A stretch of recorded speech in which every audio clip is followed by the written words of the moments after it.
Tanzania is a very large country. It's right on the Indian Ocean, south of Uganda and Kenya. It has big mountains like Kilimanjaro and giant plains. And also the people are very diverse. There's Muslims, Christians, people with traditional religions.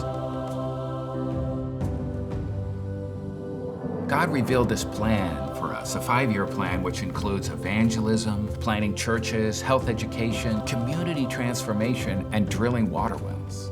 The tribe we're trying to reach in Tanzania is Muslim, and they've been Muslim for over 1,000 years, so it's been very resistant to the gospel. In our first trip in May of 2016, we met with some local Christians from the tribe that were in the city. And we trained them how to do house churches through teaching the Bible, through story, worship, praying, and that was very successful. They planted 86 house churches, so we knew God was on the move, but we still weren't into the tribal lands. Our partners knew some people in the village, and so we just went out and visited. I mean, we were afraid to get out of the car, but we got out of the car and talked to the village elders, and they decided to show us everything. They showed us all around and up and down hills and what their needs were. And the greatest need was clean water, and then they had a lot of health problems. But we also figured out that most of their health problems were because they didn't have clean water. And that was our first meeting in the village. So we hired this firm, and they came up with a plan that was gonna supply water to the whole area, to 7 villages. So it was quite a project. Trip 2, in July of 2017, we took in our young adults, RPYA. It was just a training trip to train them on water hygiene, how to have better health. We were working with community leaders, committees from the community, and Muslim leaders. Our whole strategy with everything, water wells, teaching, hygiene, is to make the stories of the Bible acceptable. One thing that's so fun about stories is the first time you tell it, it's hard, but then if you tell it over and over again, then it becomes natural. The whole reason we were doing stories is because that's how they know their history. We wanted to be relevant to them, and being relevant was stories. Trip 3 was in March of 2018, and we went in to teach community transformation.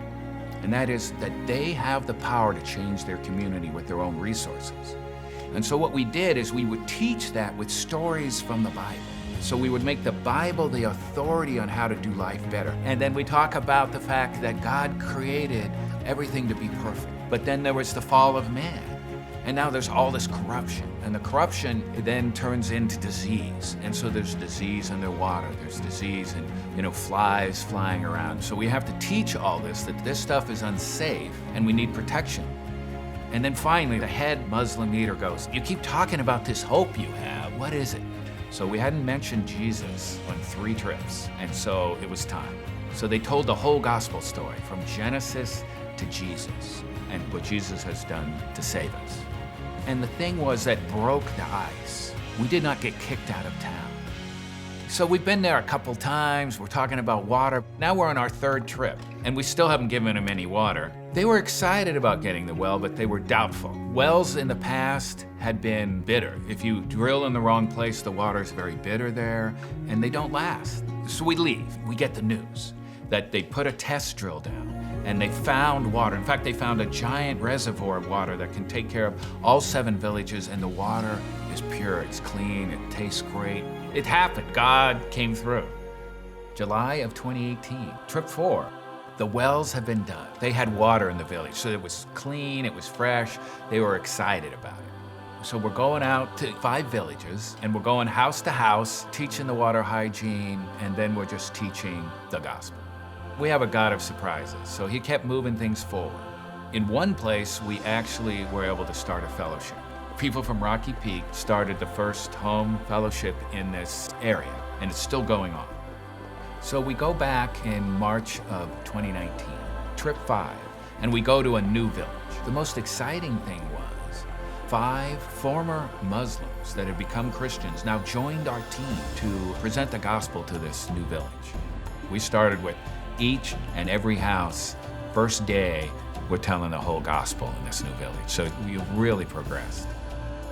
God orchestrated this from the beginning. He called us into this area and then gave us people to work with. We've been there for 4 years, and it's moving forward. And we're going into our 5th year. We have 2 trips next year, one in February and one in July.